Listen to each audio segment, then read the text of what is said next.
They are the most deadly organization in the world.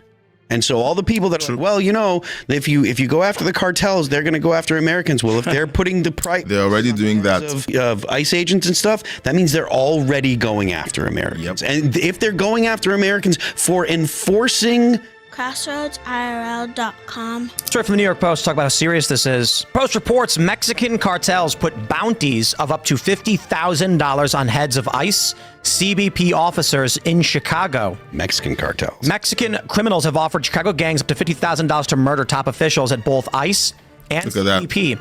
The DHS has announced Tuesday in an intelligence bulletin, DHS revealed a tiered system of bounties starting at $2,000 for doxing agents, including details about their families.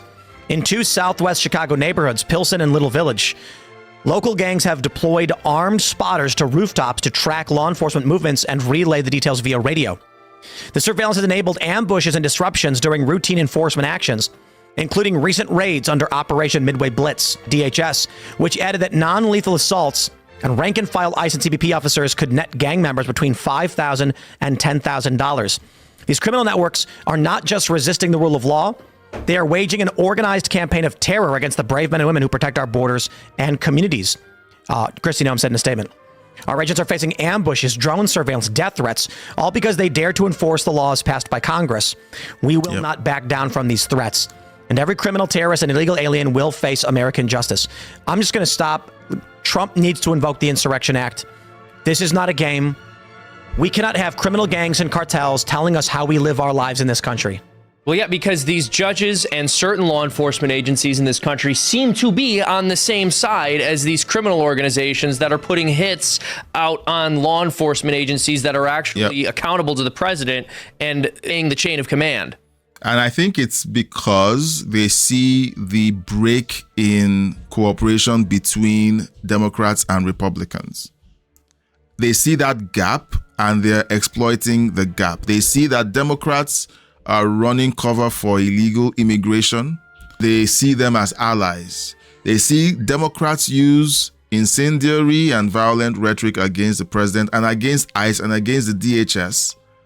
So up the ships. They're blowing. Those ships tend to be leaving from Venezuela. So Mexican. Okay. These are Mexicans. So the point being, like, this is not a fight they actually want to pick, right? Like, the U.S. has ample ability to take apart terrorist organizations, which we've shown, whether people want to admit it or not. Like, the politics in the Middle East have had problematic, but the actual ability of the United States to find and kill terrorists, that is unquestionably, they are the most deadly organization in the world.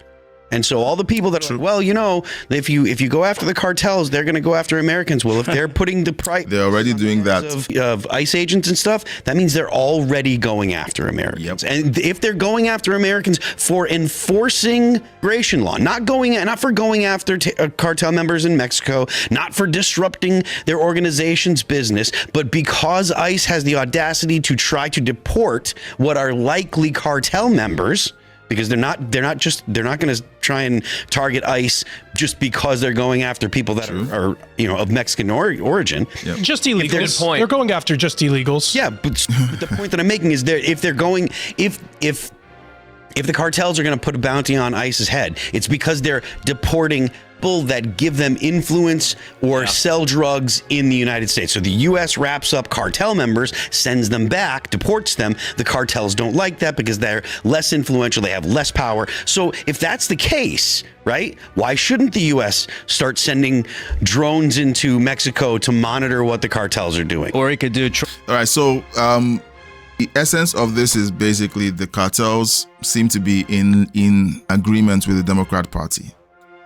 Last week, Caroline Leavitt said that the Democrat Party seems to be a party of illegal immigrants and criminals, since that is who they gravitate towards supporting. They will move heaven and earth to support immigrants, criminals. Hakeem Jeffries, to a gasket, began to, in fact, attack Caroline Leavitt, calling her deranged.